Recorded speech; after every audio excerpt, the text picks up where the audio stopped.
Big booty bitch, hey, little booty bitches, a hot girl, summer now pop y'all shit. Hey, work out, hope, yeah, show me your mom made a pro like that. Hi mga ka-JDs! I'm back! Okay, may vlog po tayo ngayon. Ang vlog natin for today, we're going to Snap Shoot Studio.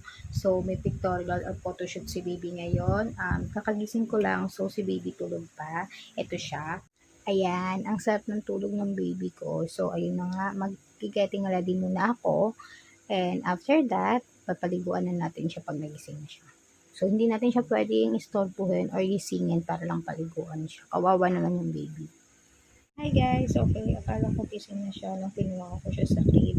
Umiyak kasi siya. So, yun pala, dumego lang. So, yan siya.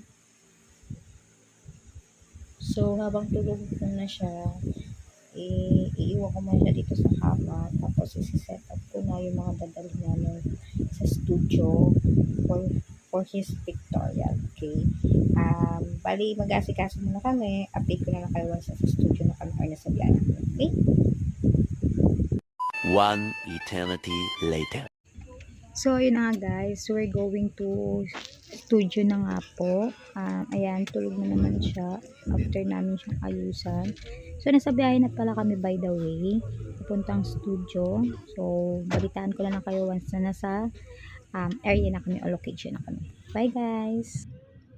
These are a bird that make you give us the money. The post sports illustrated, just like a picture perfect fight with your dance on a other girl dating, but I like the way you do that right fire, right fire.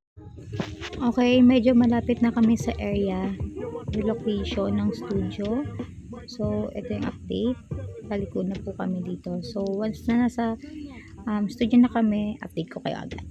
Meanwhile, So, ayun na nga guys, we're here na po sa Snap House Photography Studio. So, binibisa na siya ng photographer. Ayan. Habang binibisa na, actually kinakausap siya ni Sir.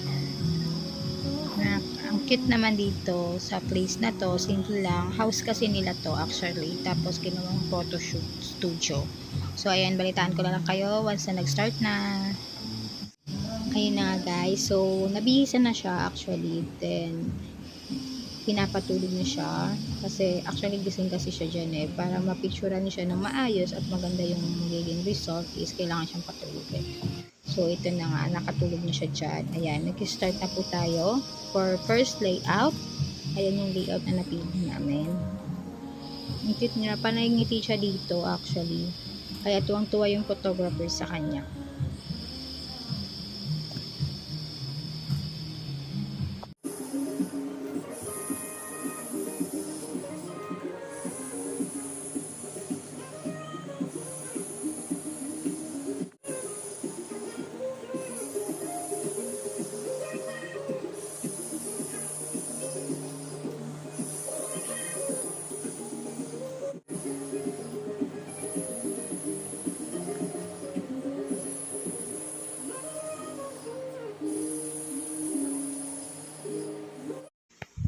Ayun na nga guys, habang pinipicturean siya dito, tuwang-tuwa ako dito actually. Kasi panay smile siya. Tapos yung photographer namin dito is natutuwa kasi ang dami na nakuhang pictures na nakasmile si Luan. Ayan, so cute. Guys, yung ingay pala po dito is from photographer po yun. Yun yung ginagamit niya pampatulog ng mga babies. In-explain niya sa amin yan actually. So, kaya maingay po yung video. 2 hours later. Okay, first layout done. Actually, gising na siya dito. Kailangan na siyang padedein and patulugin ulit for the second layout. Good job, baby! Okay guys, ayan, for the second layout na po kami. Actually, nire-ready na siya ng aming photographer. Ayan na po. So, si Luan, napadede ko na rin po and pinapatulog ko na rin siya. Actually, magigising din to kasi pipisan din siya for the second layout. Pero, si photographer na po, yung magbibihis nun and magpapatulog. Gagaya ng ginawa niya sa first layout. Okay? So, ayun na nga, nabihisan na siya for the second layout. Then, yan din yung design na napili namin for second layout for his 1 month. Okay? One eternity later. So, ayun guys, after the first and second layout, may family photoshoot po tayong kinuhang package here. So, panibagong outfit na naman si baby. So, ayan, binibihisan siya ni photographer. So, ayun na nga, si daddy ang nag-video sa akin dito. So, voice record ko na lang. So, ayun na nga, hindi kami nakapag-video. Yung tatlo kami mismo. Since dalawa lang kami ni daddy dito and si Luan lang. And yung photographer namin is mag-isa lang. So, walang mag-video sa amin tatlo. So, ang ginawa na lang namin is binidyohan na lang namin individually. Actually, may video din si daddy with baby dito. So, ipa-flash ko na lang. Okay? Panoorin nyo na lang, guys. Okay po, sir, sama tayo dito sa may right side po. Okay, I'm done. So, daddy time naman. So, ayan, pinapatulog ulit ng aming photographer si Luan kasi medyo nagising siya dyan. And, ayan, start na ulit ang photoshoot with daddy. So, hindi kami nakapag-video with family shoot kasi, yun nga, sabi ko nga kanina, dalawa lang kami ni daddy and walang mag-video sa amin. Ipa-flash ko na lang actually lahat ng pictures and family photo namin dito sa video natin. Okay? Thank you for watching! It's a wrap! Okay, pauwi na po kami guys. Hindi na ako nakapag-outro dun sa venue since si Luan is nagising na po. And nasa biyahe na kami pauwi ng bahay. And ayun na nga, I hope you like it guys.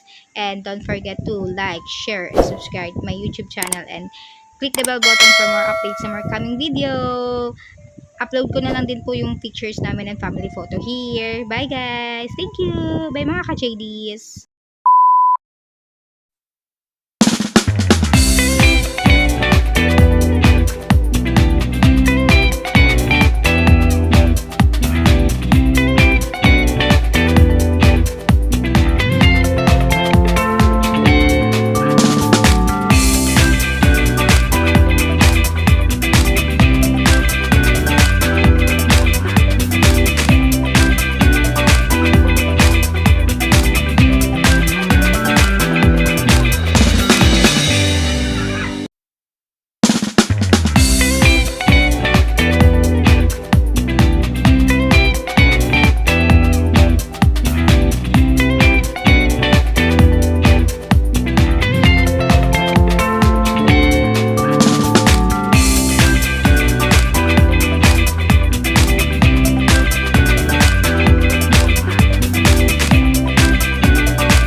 I could go on for days and days, yeah, I do the most. Wait. I'm up for Eddie, I'm up. I don't got no time to relate. I'm beating her back. She is singing my song. Ay, that bitch in the